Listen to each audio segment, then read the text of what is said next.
Bienvenidos hoy. Hoy nos vamos a meter en un laberinto mental que es de verdad fascinante. Un laberinto, sí. ¿Qué pasa cuando alguien hace algo que, a simple vista, parece un delito, pero en su cabeza la historia es completamente diferente? Totalmente. A ver, imaginen una escena súper cotidiana. Dos personas, mismo modelo de teléfono Samsung, lo dejan en una mesa. Pasa todo el tiempo. Al irse, una de ellas agarra el equivocado, pero convencidísima de que es el suyo. El dueño ve las cámaras, se indigna y la acusa de robo. Entonces, la pregunta que nos va a guiar hoy es, ¿realmente cometió un robo? ¿O la intención lo es todo? Esa pregunta es el corazón del derecho penal, porque nos saca de la foto, digamos, del video de seguridad y nos mete de lleno en la mente de la persona. Ajá. Y es ahí, en ese territorio del conocimiento y la intención, donde se decide si un acto es un crimen o simplemente, pues, un error desafortunado. A ver, vamos a desempacar esto. Esa situación del teléfono, que parece tan simple, en realidad tiene un nombre legal, ¿verdad? Sí, claro. Se trata de un error de tipo. Suena técnico, pero la idea es que una persona hace algo sin saber que uno de los ingredientes de esa acción la convierte en delito. O sea, no tiene ni idea de que está cometiendo un crimen. Exacto. Piénsalo como la receta de un pastel. Para que sea un, digamos, pastel de robo, necesitas varios ingredientes. Tomar una cosa, que sea un mueble y que sea ajena. Claro, si la persona honestamente cree que la cosa es propia, le falta el ingrediente clave. Ya no es la misma receta. En términos legales, eso es el desconocimiento de uno de los elementos objetivos del tipo penal. Desconoce que el objeto es ajeno. Esa analogía de la receta es buenísima. Ajá. Y hay otros ejemplos que de verdad ayudan a aterrizar esto. A ver, piensa en una fiesta. Al final de la noche, alguien toma un abrigo idéntico al suyo creyendo que es el propio. O este caso, que es más serio. Una persona ahorra durante años, va a un concesionario de autos usados con buena reputación, un lugar de confianza supuestamente. Exacto. Compra un carro con papeles que parecen perfectos y semanas después lo detiene la policía. Resulta que el auto era robado. Son ejemplos perfectos porque muestran la buena fe. El comprador del auto no es un delincuente, es una víctima más del robo original. Claro, él no sabía. Él no quería tener un bien robado, su intención era comprar un auto legal. Su error, su desconocimiento, recae sobre la procedencia del vehículo, sobre ese ingrediente de que el auto era producto de un delito. Y la cosa se puede poner todavía más extraña. Un abogado compra lo que él cree que es una réplica excelente de la Mona Lisa para su oficina. Ajá. Años después, un experto la ve y, sorpresa, es la original robada del Louvre. ¡Wow! O el dueño de una tiendita que compra 5 sacos de harina a su proveedor de confianza, pero resulta que en uno de ellos venía escondida cocaína. Él en su mente tiene harina, pero en la realidad, pues, tiene droga en su bodega. En todos estos casos, el patrón es el mismo. Hay un cortocircuito entre lo que está pasando en la realidad y lo que la persona cree que está pasando. ¡Exacto! El tendero no quería traficar drogas. El abogado no quería ser cómplice de un robo de arte. Su percepción de la realidad estaba equivocada. Aquí es donde la cosa se pone de verdad intensa. Hay un ejemplo que es el más dramático de todos. Un cazador, con licencia, en una zona de caza autorizada. Ok, Ve movimiento en un arbusto, escucha un ruido y asume que es un jabalí o un venado, lo normal en esa zona. Dispara. ya veo a dónde va esto. Pero no era un animal. Era un niño que se había metido sin permiso al coto de caza. Uf, ese caso es el que lleva el concepto al límite y nos obliga a clasificar el error. La ley no trata todos los errores por igual. Distingue entre un error invencible y un error vencible. Ok, invencible suena a que no había forma humana de evitarlo. Como si estuvieras con los ojos vendados. Justo así, es cuando la ley dice, en estas circunstancias cualquiera se habría equivocado. El cazador en un área aislada y señalizada para cazar. La persona que compra el auto en un concesionario establecido. No tenían por qué dudar. No tenían motivos razonables para sospechar. En esos casos de error invencible, la consecuencia es radical. No hay responsabilidad penal. Fin de la historia. La acción ni siquiera se considera típica porque faltó el conocimiento. Entendido. Pero, ¿y el error vencible? Es cuando debiste haber visto las señales de alerta. Exactamente. Es cuando la ley te dice, mira, No tenías mala intención, pero con un poco más de cuidado te habrías dado cuenta. Fuiste negligente. Como el que compra algo demasiado bueno para ser verdad. Es como comprar un Rolex por $10 en un callejón oscuro a las 3 de la mañana. Las alarmas debieron sonar en tu cabeza. En ese caso, la ley no te va a castigar como si hubieras querido cometer el delito a propósito, lo que llamamos un delito doloso. Ajá. Pero podría castigarte por tu descuido. La acción se convierte en culposa, o sea, por negligencia. Ah, pero aquí hay una trampa, ¿no? Una trampa muy importante. Solo te pueden castigar si la ley contempla una versión culposa o por negligencia de ese delito. Ok. Por ejemplo, existe el homicidio culposo, como en un accidente de tránsito, pero no existe el robo culposo o el hurto culposo. No puedes robar algo por descuido. Exacto. Así que, en el caso del Rolex comprado en el callejón, aunque el error fue vencible, la persona probablemente saldría libre porque no existe la figura para sancionarla. Esto me lleva a un punto que me pareció fascinante. El contexto legal específico en Guatemala. Se menciona que el Código Penal es bastante antiguo, de casi 50 años, y no tiene un artículo que diga textualmente «el error de tipo funciona así». Eso debe crear un caos, ¿no? Crea mucha confusión. A diferencia de códigos más modernos como los de El Salvador, México o Colombia, que lo tienen súper claro y detallado.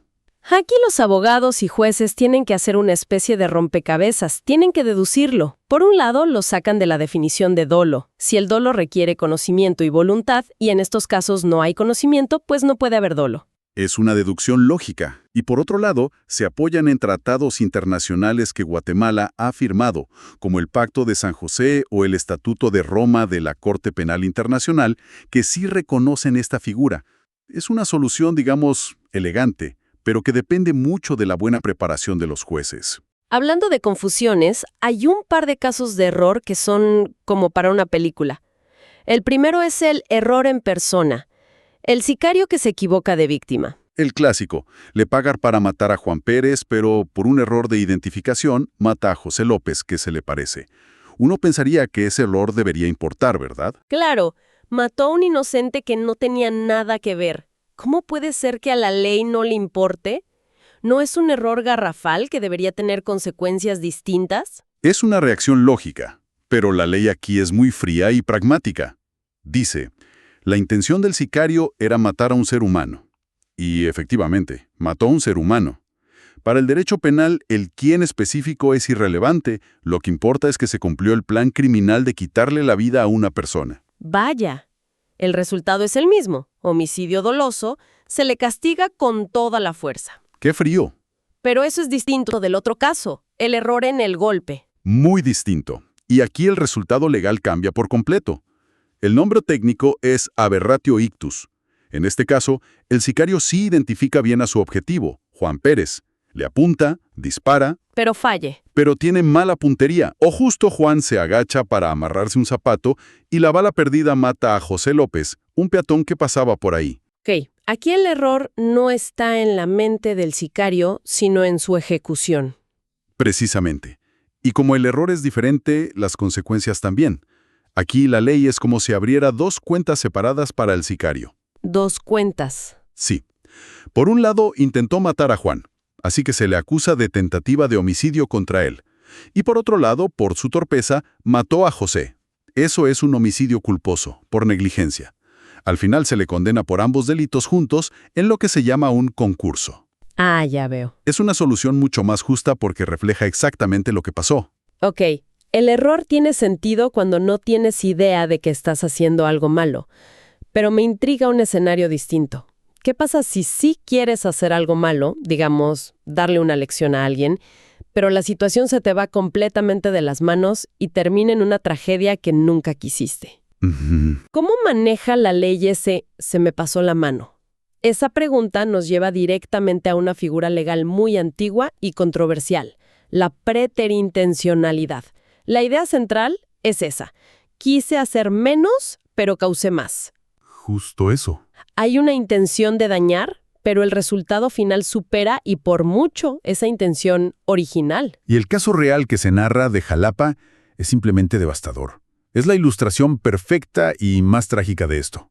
Un padre, totalmente desesperado por el llanto incesante de su hijo, decide que le va a enseñar a llorar de verdad. Es una historia terrible. Cuelga al niño de la rama de un árbol en el patio y empieza a golpearlo con un cincho.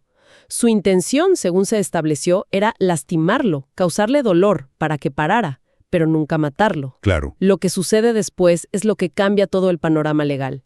El niño deja de llorar, empieza a ponerse morado, el padre entra en pánico. ¡Qué relato tan desgarrador! Es casi imposible no sentir la tragedia desde todos los ángulos. Y en medio de todo ese horror, el sistema legal tiene que entrar y medir fríamente la intención. Es una tarea abrumadora. Totalmente. Porque la reacción del padre fue inmediata y desesperada. Corta la soga, intenta reanimar al niño, grita pidiendo ayuda a los vecinos, se sube a la ambulancia suplicando a los médicos que lo salven. Pero ya era tarde. Pero ya es demasiado tarde, el niño muere. ¿Y legalmente qué pasó? Porque la acción es monstruosa, pero la reacción sugiere que no quería asesinar. Y esa es la encrucijada legal. El primer tribunal que lo juzgó no tuvo dudas.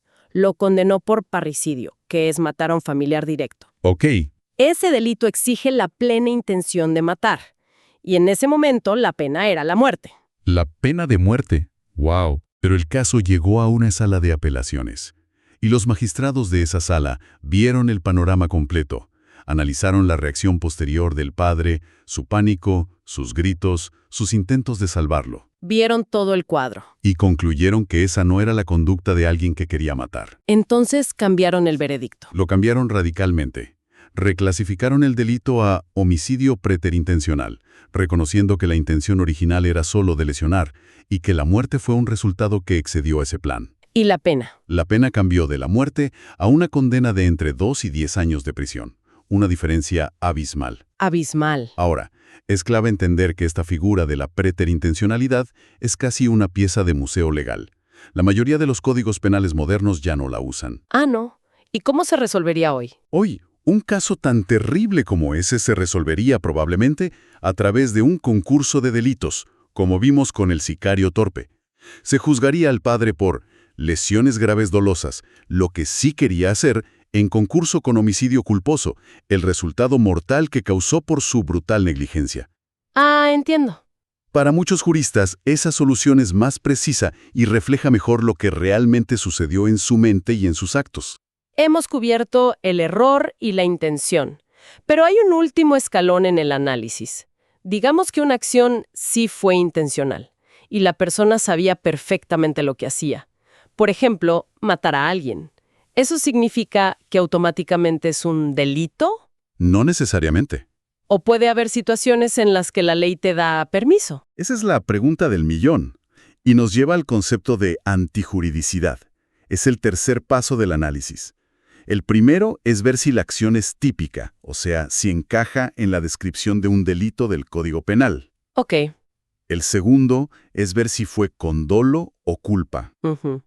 Y el tercero es preguntarnos si esa acción, aunque sea típica y dolosa, estaba justificada. ¿Justificada? ¿Cómo se puede justificar matar a alguien? Bajo circunstancias muy específicas, que la ley llama causas de justificación. Son como permisos excepcionales que anulan la ilegalidad del acto.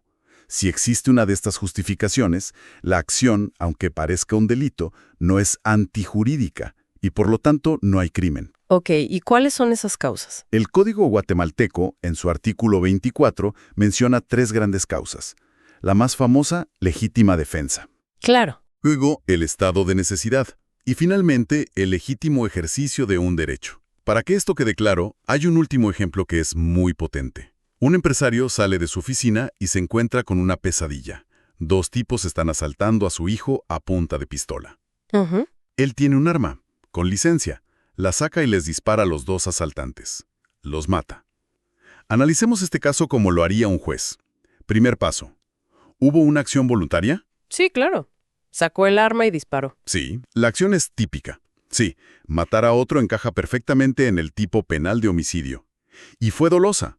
Su intención era disparar para neutralizar la amenaza. Quería dispararles. Lo que implicaba la posibilidad de matar. Hasta aquí, parece que cometió 2 homicidios. Pero aquí entra el tercer paso. La justificación. Exacto. La pregunta clave es, ¿esa acción ¿Fue antijurídica? ¿Fue contraria a la ley? Y la respuesta es no, porque actuó bajo una causa de justificación clarísima, la legítima defensa.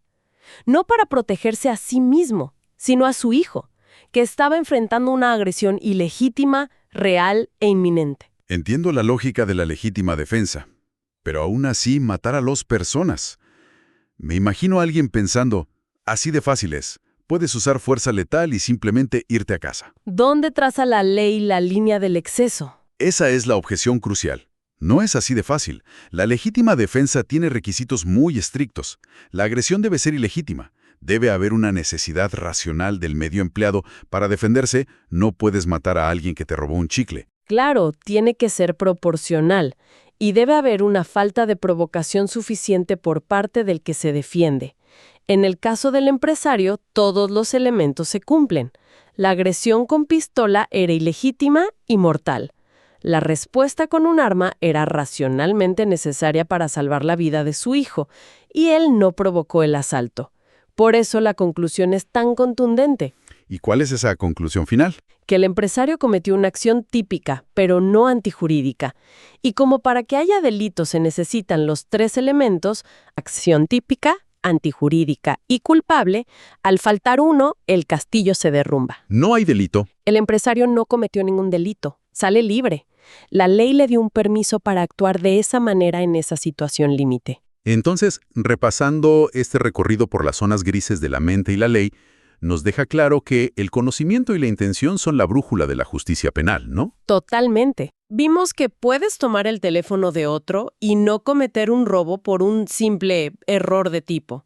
Vimos que una intención de lastimar puede terminar en tragedia, pero la ley, a través de figuras como la preterintencionalidad, intenta juzgar la intención original, no solo el resultado fatal. Ajá. Y al final entendimos que un acto tan definitivo como quitar una vida puede no ser un crimen si la ley te da un permiso, una justificación, como la legítima defensa. Y todo esto nos deja con una última idea para reflexionar. Algo que los propios juristas debaten sin cesar. Mencionamos que las causas de justificación, como la legítima defensa, tienen sus propios requisitos. Sí, objetivos y subjetivos. Un elemento objetivo, la agresión real que estás viendo, y un elemento subjetivo, la voluntad de defenderte. Esto nos lleva a una pregunta muy resbaladiza. ¿Dónde se traza la línea? Pensemos en una confrontación tensa que va escalando. ¿En qué preciso instante la percepción de una amenaza se convierte en una justificación real para usar fuerza letal? ¿Y en qué momento un acto de defensa cruza esa línea invisible y se convierte en un exceso, en una agresión injustificada? No hay una respuesta fácil, y es en esa frontera donde se libran las batallas legales más complejas. Cuando un acto que parece un delito, en realidad no lo es. Hoy vamos a explorar justo esos momentos, esas situaciones en que la ley se enfrenta a la vida real y las cosas, pues, se complican. Es una zona gris fascinante, ¿no? Sí. Es el punto donde el texto frío de la ley, digamos, choca con el caos de la experiencia humana. Exacto. Y para guiarnos en esa zona gris, tenemos la transcripción de una clase magistral de Derecho Penal que se mete de lleno en eso. Las causas de justificación, un concepto clave, y que define esa delgadísima línea entre una acción criminal y una permitida.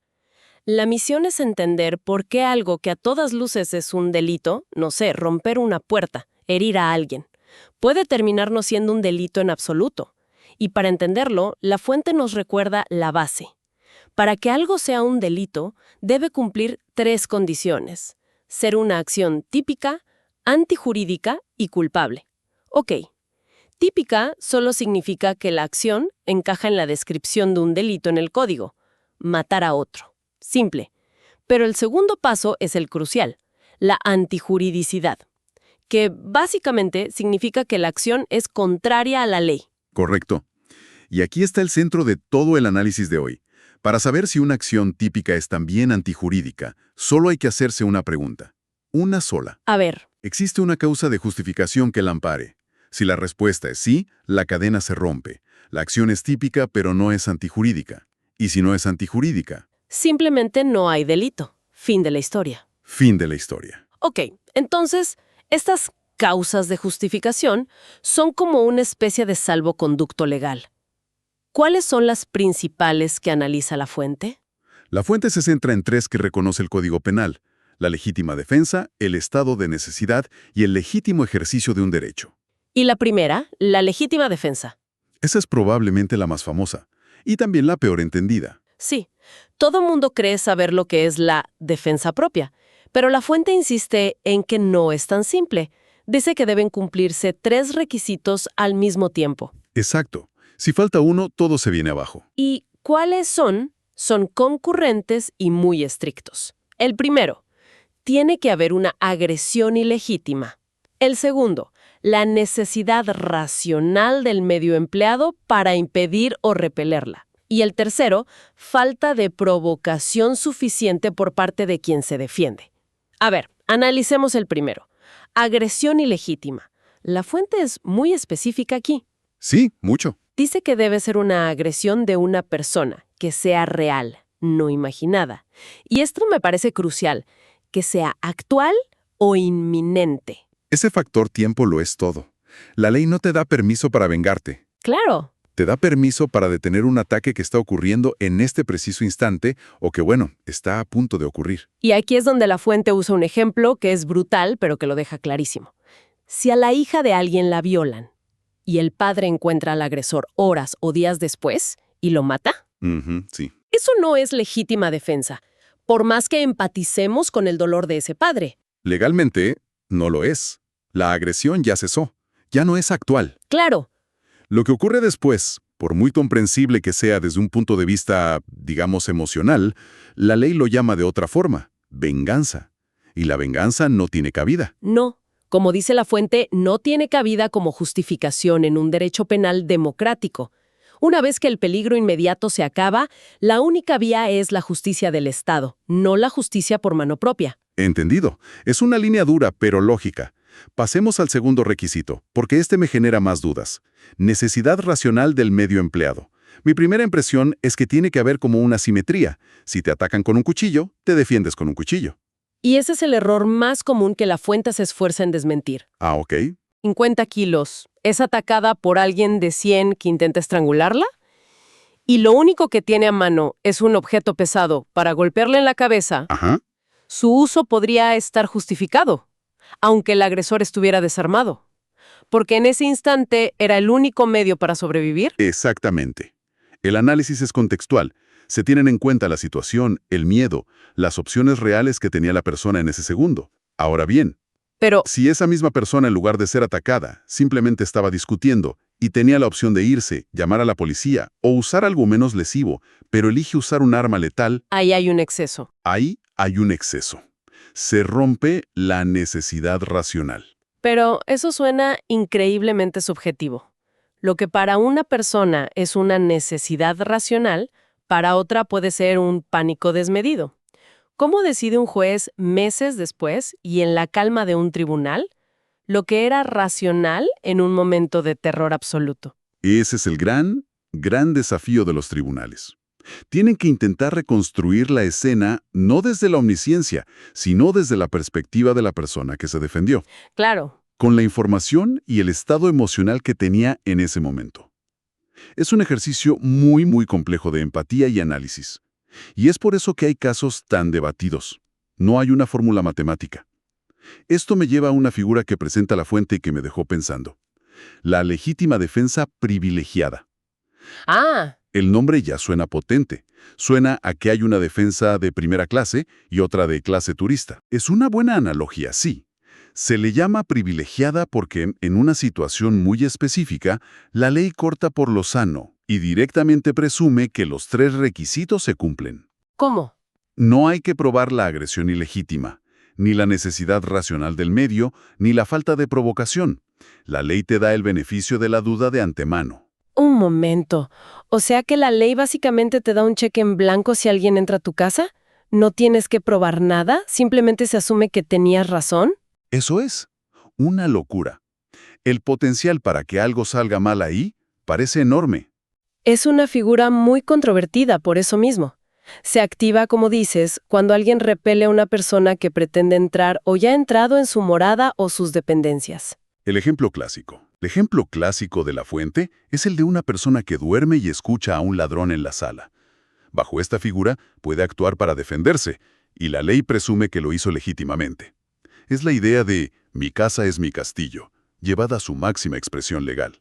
Claro, en el caso del ladrón armado en la sala suena lógico, pero la fuente advierte que esta figura tiene grandes peligros y menciona un caso real que es escalofriante. Sí, es un caso que ilustra perfectamente el riesgo. Un sujeto que mató a 2 jóvenes que entraron a su parcela, que legalmente se considera una dependencia de la morada. Perdón, ¿para qué entraron? Para robar frutas. Dijiste frutas. ¿Estamos hablando en serio? ¿La ley podría llegar a justificar un acto así? ¿Por unas frutas? Si uno lee la letra estricta de la ley que protege los bienes de la persona y que establece esta presunción, un abogado podría construir un argumento sólido de que la acción estuvo justificada. No puedo creerlo. El dueño estaba defendiendo sus bienes de un ingreso no autorizado. La ley se lo permite y además presume que lo hizo bien. Pero eso es una desproporción total. Poner el valor de unas frutas o de cualquier bien material por encima de 2 vidas humanas. Me cuesta creer que el sistema legal ampare algo así. Lo fascinante aquí es cómo una presunción legal, pensada para una situación clara como la del intruso en el dormitorio, Puede tener consecuencias tan extremas y socialmente inaceptables cuando se aplica a otros casos. Revela una tensión brutal en el corazón de la ley. ¿Cuánto vale la propiedad privada? ¿Vale más que una vida? Este tipo de casos obliga a la sociedad y a los jueces a cuestionar los límites. Ese caso de los jóvenes me deja pensando. Ahí la amenaza era una persona, un ladrón. Pero, ¿qué pasa si el peligro no es una persona? Si la amenaza es, no sé, un incendio, un terremoto, un animal salvaje. También la ley te permite romper las reglas para salvarte. Esa es la transición perfecta a la segunda gran causa de justificación: el estado de necesidad. Ok, la diferencia fundamental que marca la fuente es precisamente esa, el origen del peligro. En la legítima defensa, siempre te defiendes de una agresión humana e ilegítima. En el estado de necesidad, el mal que intentas evitar no viene de una persona, sino de cualquier otra fuerza. Ok, y la fuente lo divide en 2 tipos. Primero, habla de un estado de necesidad justificante. Exacto. Este es el caso, por así decirlo, fácil. Ocurre cuando, para salvar un bien jurídico de gran valor, tienes que sacrificar uno de menor valor. Ah, claro. El ejemplo que se da en la clase es clarísimo. Hay un niño atrapado en un apartamento en llamas. Para rescatarlo, un vecino rompe la puerta del edificio y la del apartamento. Técnicamente comete 2 delitos: daños a la propiedad y allanamiento de morada. Comete acciones típicas de esos delitos, sí, pero nadie en su sano juicio diría que cometió un crimen. ¿Por qué? Porque salvó una vida. Porque sacrificó bienes de un valor relativamente bajo, 2 puertas, para salvar un bien de un valor inmensamente superior: la vida de un niño. El mal causado es mucho menor que el mal evitado. Por eso la ley lo justifica. Dice, bien hecho.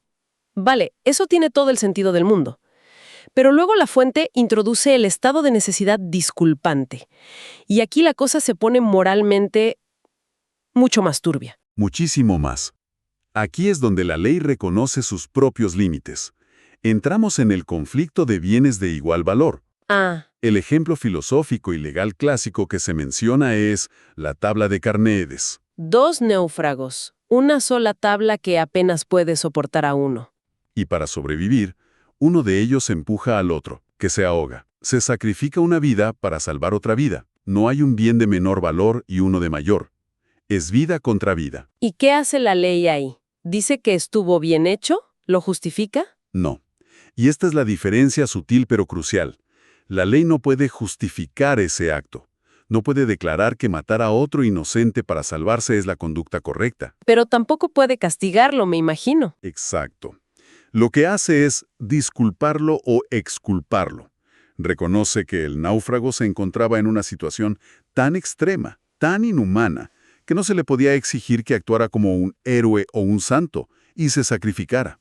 Es como si la ley dijera, no puedo aplaudir lo que hiciste, pero entiendo que no te quedaba otra opción humanamente exigible. La fuente lo conecta con el caso de los exploradores de las cavernas, Exactamente. que es un dilema similar de supervivencia extrema. Sí. Es el reconocimiento honesto por parte del sistema legal de que hay situaciones que superan la capacidad humana de cumplir con la norma. La ley no lo justifica, pero lo comprende, y renuncia a imponer un castigo. A ver, recapitulemos un poco. Hemos visto que una acción que parece un delito puede no serlo si la ley la justifica. Ajá. La primera gran justificación es la legítima defensa, que es una reacción a una agresión humana actual e ilegítima y que tiene reglas muy estrictas sobre la necesidad. Y dentro de ella, descubrimos esa polémica figura de la defensa privilegiada, en la propia casa, que presume que todo se hizo bien. Exacto, pero que puede llevar a resultados terribles como vimos en el caso de las frutas. Exacto. Luego distinguimos eso del estado de necesidad, que es cuando el peligro no viene de una persona. Y vimos que la ley lo justifica si sacrificas algo de menor valor por algo de mayor valor. Como una puerta por una vida. Exacto. Y lo disculpa cuando te enfrentas al dilema trágico de sacrificar un bien de igual valor, como en el caso de vida contra vida, reconociendo los límites de lo que se le puede exigir a un ser humano. Y la fuente menciona muy por encima una tercera causa, que parece más administrativa, el legítimo ejercicio de un derecho. Sí. Supongo que aquí entra un policía que arresta a alguien. Está privando a una persona de su libertad, lo que sería un secuestro, pero su cargo lo justifica. Ese es el ejemplo perfecto. O un oficial de justicia que entra a una casa con una orden de allanamiento. La acción de entrar sin permiso es típica de allanamiento, pero como lo hace en ejercicio legítimo de un derecho, Está totalmente justificada. no hay delito. No hay delito. Entonces, después de este recorrido por el filo de la navaja legal, ¿qué idea o reflexión principal nos deja este material? Pues, lo que me parece más profundo de este análisis es que estas causas de justificación no son solo reglas técnicas para abogados. En el fondo son un espejo de la sociedad. ¿En qué sentido? Reflejan las decisiones, a veces incómodas, que una comunidad ha tomado sobre qué valores prioriza cuando todo se va al diablo, en las situaciones más límite. Son como el código genético moral de un sistema legal. Muestran qué estamos dispuestos a perdonar y qué no. Precisamente. Y esto nos deja con una pregunta final, una que queda resonando después de analizar la fuente. A ver, vimos cómo la ley justifica, sin dudar, dañar la propiedad para salvar una vida. Pero también vimos cómo una interpretación estricta podría justificar el uso de fuerza letal para defender esa misma propiedad. Y eso nos lleva a una cuestión fundamental, que va más allá de cualquier código penal. ¿Cómo decidimos el valor de las cosas cuando entran en conflicto? ¿Y quién tiene el poder de trazar esa línea, sobre todo cuando no hay una respuesta fácil? Bien, vamos a desglosar esto. Hoy nos sumergimos en un concepto que es la piedra angular del derecho penal, la culpabilidad. No se trata solo de si alguien apretó el gatillo, por así decirlo, sino de algo mucho más profundo, si podemos, como sociedad, reprocharle ese acto. Claro. La fuente que tenemos es una clase magistral que disecciona precisamente eso. Y nuestra misión es tomar estas ideas, que a veces son muy abstractas, y ver qué significan en la calle, en la vida real. Exacto, porque la ley contempla escenarios fascinantes donde alguien puede cometer un acto ilegal y, sin embargo, no ser considerado legalmente culpable. Vamos a explorar esas, digamos, grietas del sistema. Exacto, esas zonas grises. Porque lo que esto revela es que la ley, en su mejor versión, reconoce que los seres humanos no somos robots. Para nada. No todos actuamos con la misma información, la misma capacidad mental o bajo las mismas presiones. La culpabilidad es como un filtro de humanidad que se le aplica al hecho frío y duro. Es una gran analogía. La fuente lo llama la capacidad de ser responsable. Una vez que los fiscales prueban que se cometió un injusto penal, O sea, una acción que es delito y no tiene justificación. Eso es. Como la legítima defensa, por ejemplo. Bueno, una vez probado eso, el proceso se detiene. Y la gran pregunta que se hace el juez es, ¿a esta persona en particular, en sus circunstancias, se le puede exigir que hubiese actuado de otra manera? y para responder esa pregunta, la fuente dice que hay que pasar por 3 filtros, ¿cierto? no es una sola cosa. Correcto. Pensemos en ello como un control de calidad de la responsabilidad. El primer filtro es la imputabilidad. A ver, ¿tenía la persona la madurez y la salud mental para comprender el mundo y las consecuencias de sus actos? Ok, primer paso. El segundo es la conciencia de la antijuridicidad. Si pasas el primer filtro, la siguiente pregunta es, ¿sabías o podías saber que lo que hacías estaba prohibido por la ley? Entendido. Y el tercer filtro, que es quizás el más dramático, es la exigibilidad de una conducta distinta. Aun si eras maduro, sano y sabías que estaba mal, estabas en una situación tan extrema que no se te podía pedir razonablemente que hicieras otra cosa. Wow. Si la respuesta a cualquiera de estas preguntas es no, el edificio de la culpabilidad se derrumba. Ok, empecemos por ese primer filtro, la imputabilidad, porque aquí es donde la fuente presenta unos casos que, de verdad, desafían el sentido común. Los dos grandes ejemplos son la enfermedad mental y la edad. Así es. En cuanto a la enfermedad mental, se analiza si es algo permanente o transitorio. Y lo que llama la atención en la fuente es que un estado de ebriedad total o intoxicación por drogas, ¿En serio? sí, donde la persona literalmente no sabe lo que hace, puede ser considerado un trastorno mental transitorio. En ese instante, la persona es inimputable, no tiene la capacidad de comprender. Un momento. Pero eso suena a una excusa perfecta para cualquiera. Estaba borracho, señor juez. No sabía lo que hacía. Ah, pero la fuente introduce un concepto con nombre en latín que lo cambia todo. Actio libera en causa. Suena complicado. Has dado en el clavo con tu objeción, y esa distinción es crucial. Significa acción libre en su causa. La ley no es ingenua. A ver. Si una persona se emborracha para tener el valor de cometer un delito, el ejemplo clásico es para entrar a robar a una casa. Claro, para armarse de valor. Exacto. La ley hace algo fascinante. Retrocede en el tiempo. No juzga el robo cometido en estado de ebriedad, sino la acción libre y consciente de emborracharse con esa finalidad. Ah, ya veo. La intención previa contamina todo el acto posterior. Ahí sí es culpable. Eso es un giro mental increíble. La responsabilidad no está en el acto, sino en la decisión que te llevó a él. Justo ahí. Ahora, el otro pilar de la inimputabilidad es la edad. Y aquí la fuente cuenta una anécdota que es casi una denuncia. Sí, es muy fuerte. Unos policías observan pasivamente un disturbio violento entre estudiantes. Cuando les preguntan por qué no actúan, responden, son menores, son inimputables. Es un error conceptual garrafal y peligrosamente extendido. La fuente, que se basa en la ley guatemalteca, aclara la diferencia. Una cosa es un niño ¿Hasta qué edad? de 0 a menos de 13 años. Él es totalmente inimputable.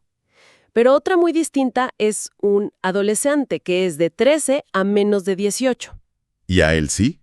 Este último sí es responsable penalmente y puede enfrentar sanciones severas, incluyendo hasta 6 años de privación de libertad. La idea de que no les pasa nada es un mito. Pero, a ver, ¿tiene sentido práctico ese corte tan tajante?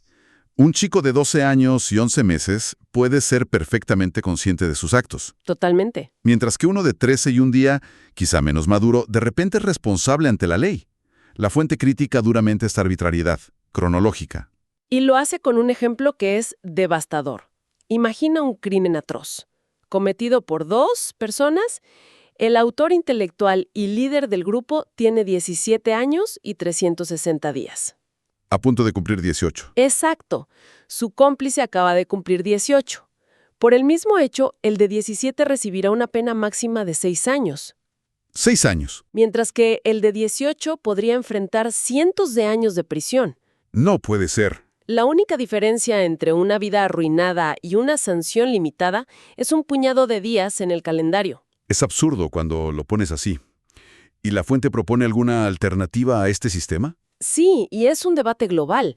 Se menciona el sistema de edad mental utilizado en algunas jurisdicciones de Norteamérica. ¿Y cómo funciona eso? Pues allí, un joven de 17 años que ha cometido un delito grave puede ser sometido a una evaluación psicológica y social para determinar su madurez real.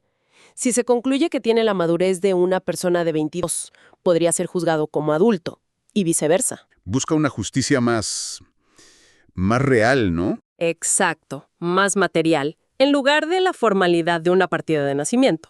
Ok, superado el filtro de la capacidad mental y la edad, llegamos al segundo, el conocimiento. ¿Sabías que lo que hacías estaba mal? Aquí la fuente habla del error de prohibición, ¿Mm? que es básicamente poder decir, actué de buena fe, no tenía ni la más remota idea de que esto era un delito. Y es un argumento muy difícil de sostener, porque choca de frente con el principio universal de que la ignorancia de la ley no excusa su cumplimiento. Claro, si no todo el mundo lo usaría. Exacto. Sin embargo, la fuente defiende que en ciertos casos, aplicar ese principio a rajatabla es una injusticia tremenda. Los ejemplos que da son buenísimos para entenderlo. El primero es el de una joven que se encuentra un brazalete en la calle, muy bonito, con el emblema de la Cruz Roja. Sí, lo recuerdo. Se lo pone para ir a un baile porque combina con su vestido y en el evento es detenida por la policía. ¿Y por qué? Porque existe un decreto específico que sanciona el uso indebido de emblemas de la Cruz Roja con hasta 6 años de prisión. 6 años. La pregunta que se hace la fuente ¿es razonable exigirle a una ciudadana promedio que conozca cada uno de los miles de decretos y leyes que existen? Evidentemente no. Claro que no. Condenarla sería castigar una ignorancia que era, en la práctica, insuperable. 6 años de cárcel por un brazalete. Suena desproporcionado.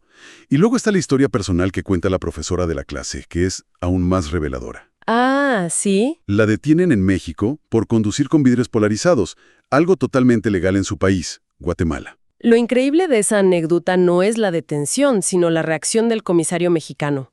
Cuando ella le explica la situación, el propio policía le dice: Esto es lo mejor.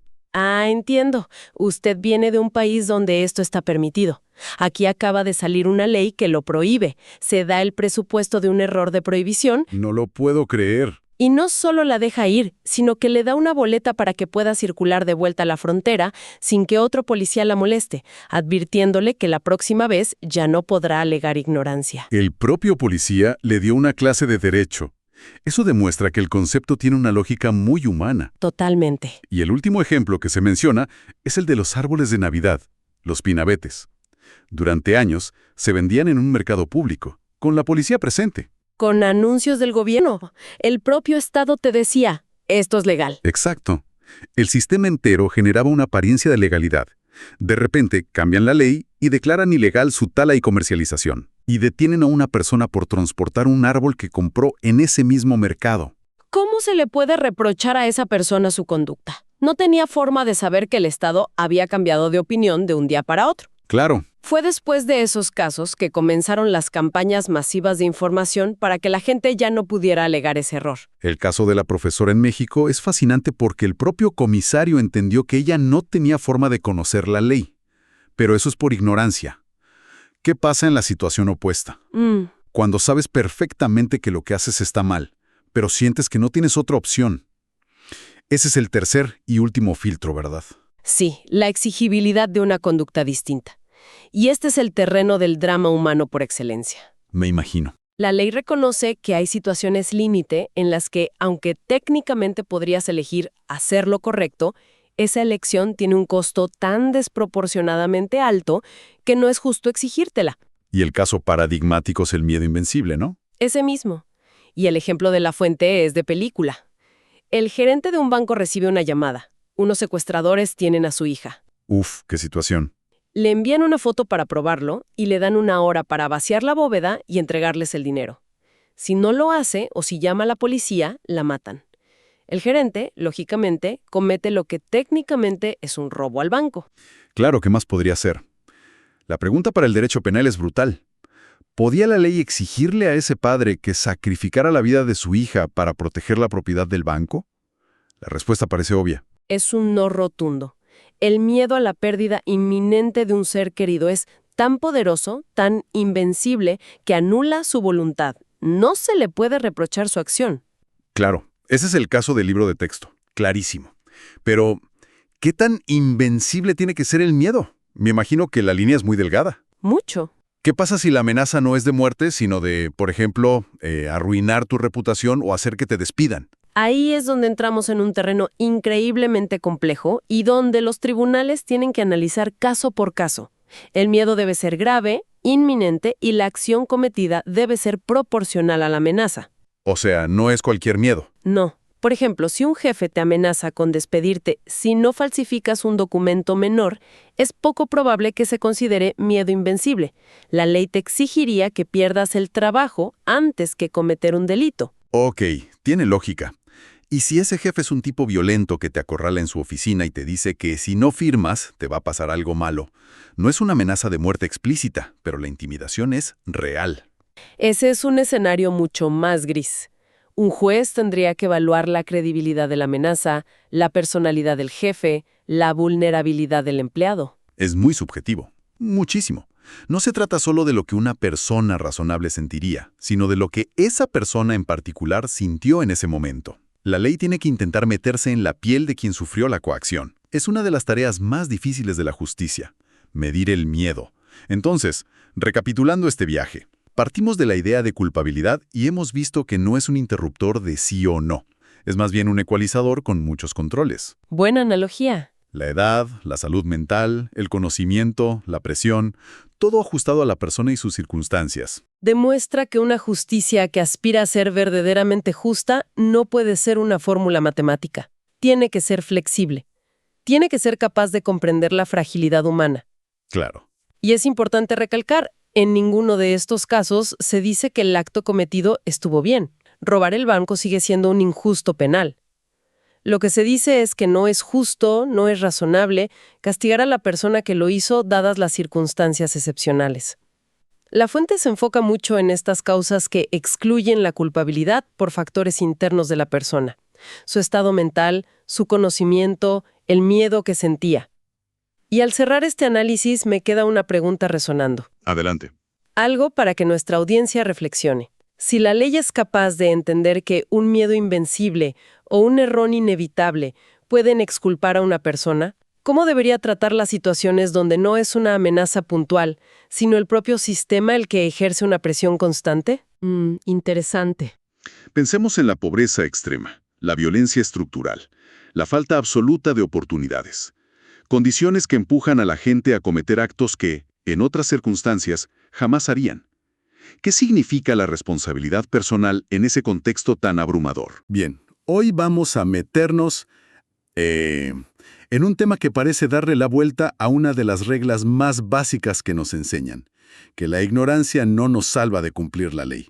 Siempre hemos oído eso, pero resulta que en el derecho penal, a veces la ignorancia sí puede ser una defensa. Y es fascinante. Totalmente. Ese principio de que la ley se presume conocida por todos es, pues, el punto de partida, pero la justicia real es mucho más compleja. No es un muro infranqueable. Hoy vamos a explorar las grietas, los matices que existen cuando una persona actúa sin saber que lo que hace está mal. Para guiarnos en esto, tenemos la transcripción de una clase de Derecho Penal. Así que vamos a analizar los conceptos como si fuéramos estudiantes, pero usando los ejemplos que se discuten ahí, que son casos de la vida real, algunos bastante dramáticos. Exacto. La misión es entender lo que los abogados llaman el error de prohibición. Y hay que aclarar algo desde el inicio, ¿eh? A ver. No estamos hablando de justificar un robo o un asesinato donde es obvio que la persona sabe que está cometiendo un crimen.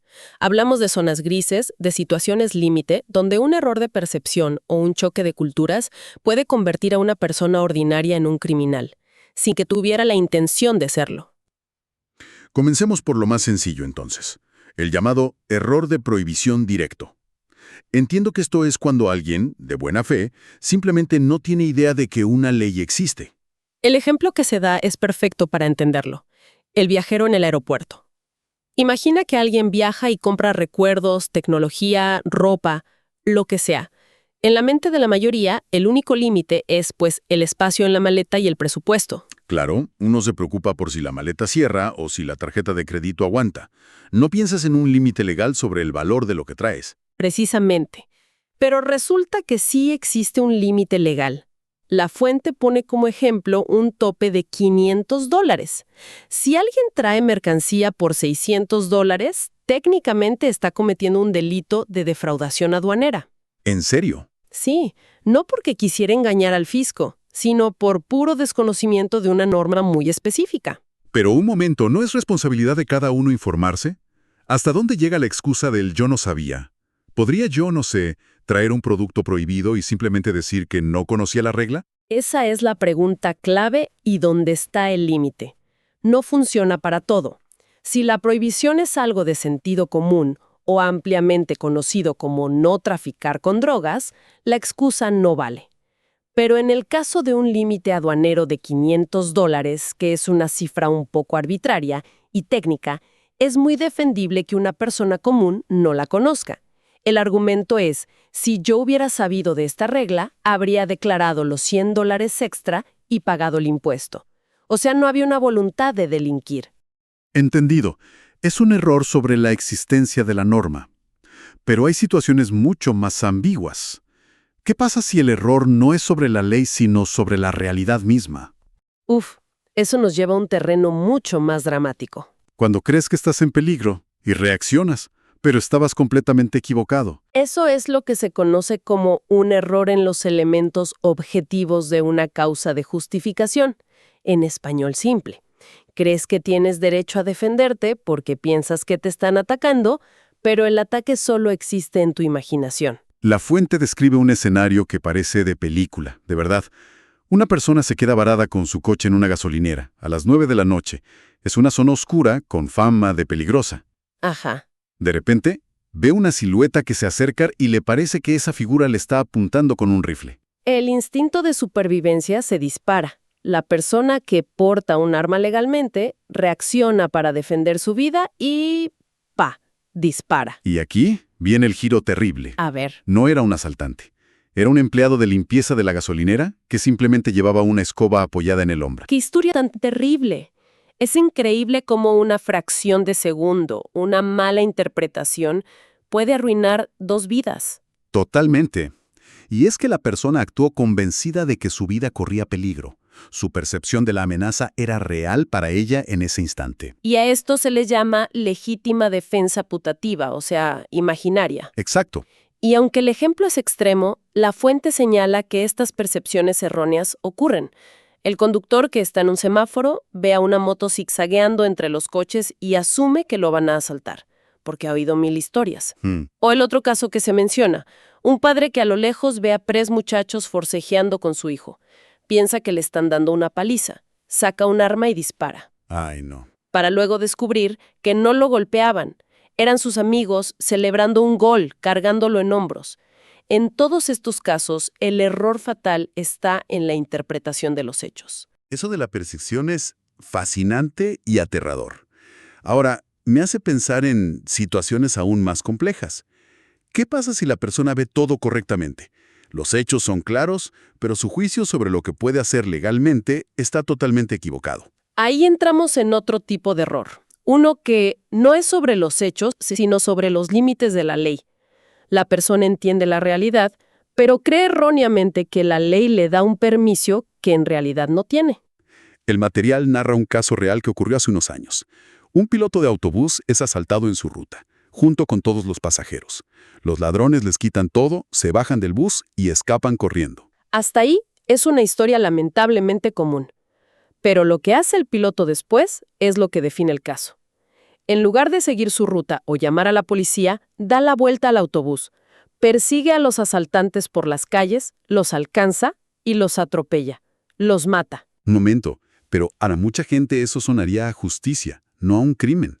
Una reacción visceral, incluso heroica, ¿no? Claro, y en su momento, la prensa y la gente lo trataron como un héroe. Entonces, ¿por qué la ley es tan estricta en diferenciarlo? Porque la ley traza una línea muy clara. La legítima defensa es para repeler una agresión actual o inminente. Es para detener un ataque que está ocurriendo o que está a punto de ocurrir. Ah, En el momento en que los ladrones se bajaron del autobús y huyeron, la agresión ya había terminado. ya había terminado, exacto. El peligro inmediato para el piloto y los pasajeros ya había cesado. O sea, lo que vino después ya no era defensa. Exactamente. Legalmente fue un acto de venganza. Pero aquí es donde entra el error. El piloto sabía perfectamente lo que estaba haciendo. Los estaba persiguiendo y matando. Su error no fue sobre los hechos, su error fue sobre el derecho. Pudo haber creído genuinamente que la ley le permitía hacer justicia por mano propia. Que tenía el derecho de actuar así. Sí, que tenía derecho a perseguir y neutralizar a quienes lo habían atacado. Confundió el alcance de su derecho a defenderse. Creyó que se extendía más allá del ataque mismo.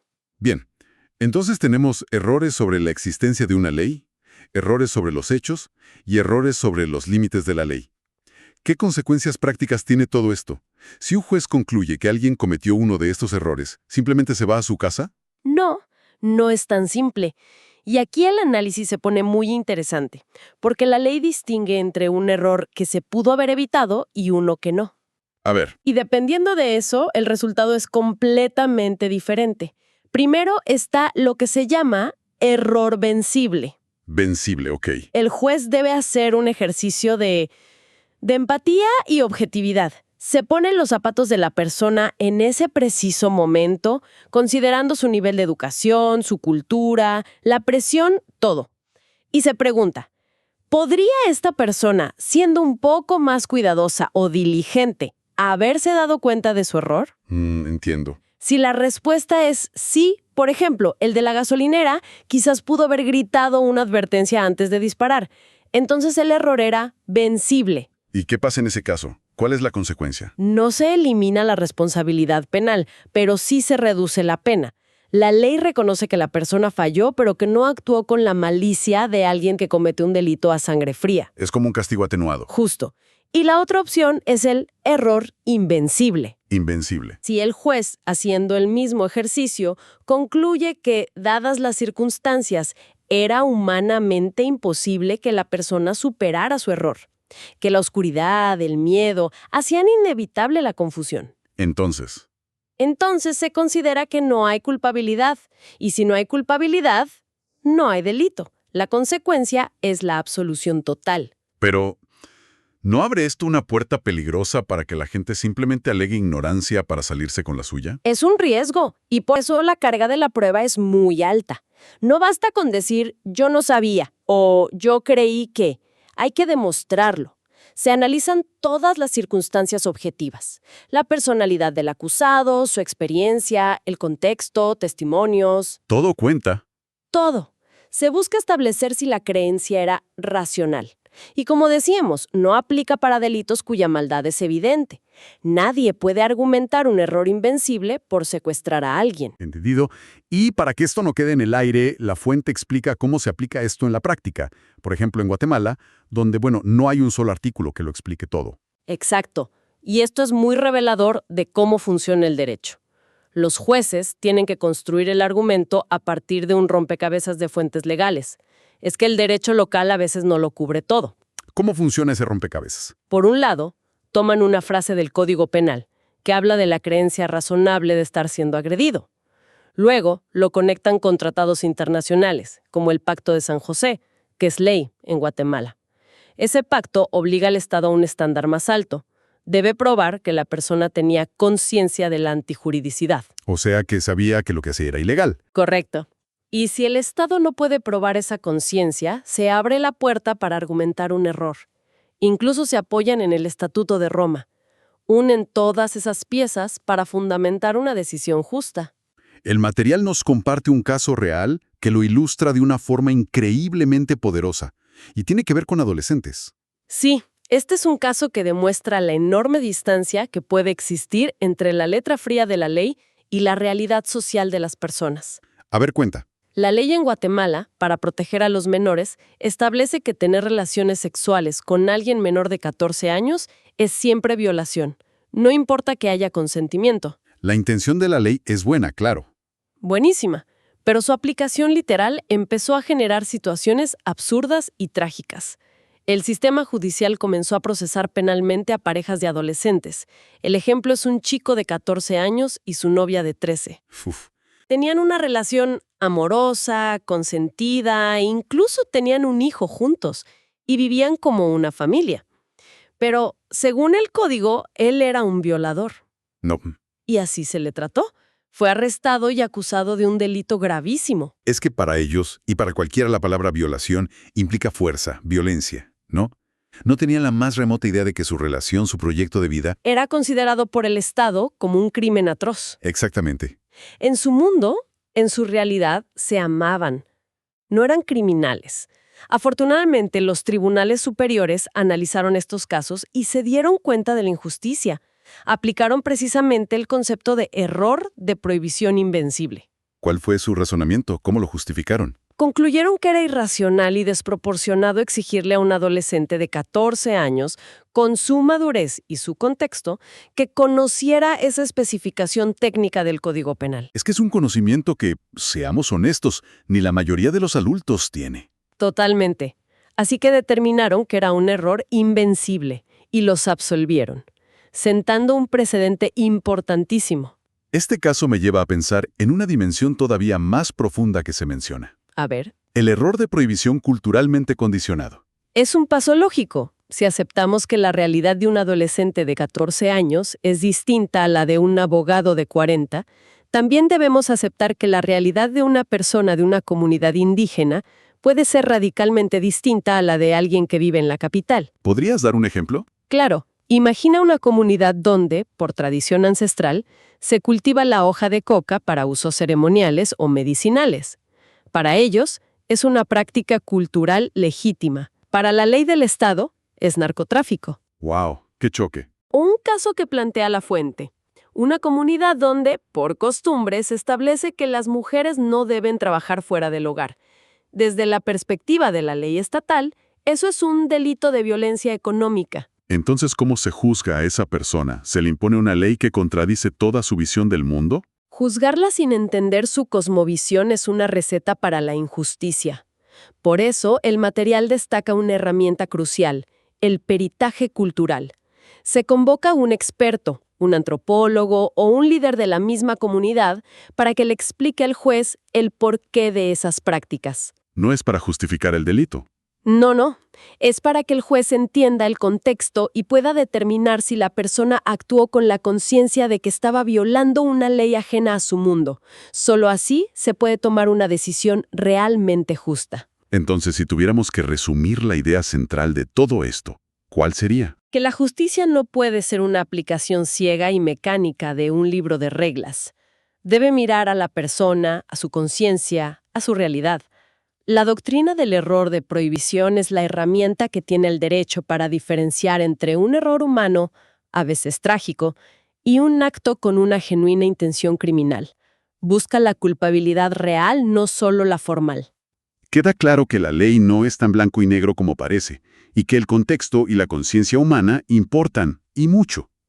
Y para dejar una idea final para reflexionar, el material menciona de pasada un concepto relacionado pero diferente. Las excusas absolutorias. ¿Qué son? Son casos fascinantes. La ley reconoce que se cometió un delito con total conciencia y voluntad, pero aún así decide no castigar. El ejemplo clásico es el de un padre que esconde a su hijo que acaba de cometer un robo. El padre está cometiendo el delito de encubrimiento, lo sabe, pero la ley lo perdona. Lo exime de la pena. Lo exime de la pena. Y esto nos deja con una pregunta más profunda. Si la ley misma es capaz de perdonar un delito cometido a sabiendas para proteger un valor como la familia, ¿no nos dice eso que la justicia, en el fondo, a veces valora más la cohesión social que el castigo mismo?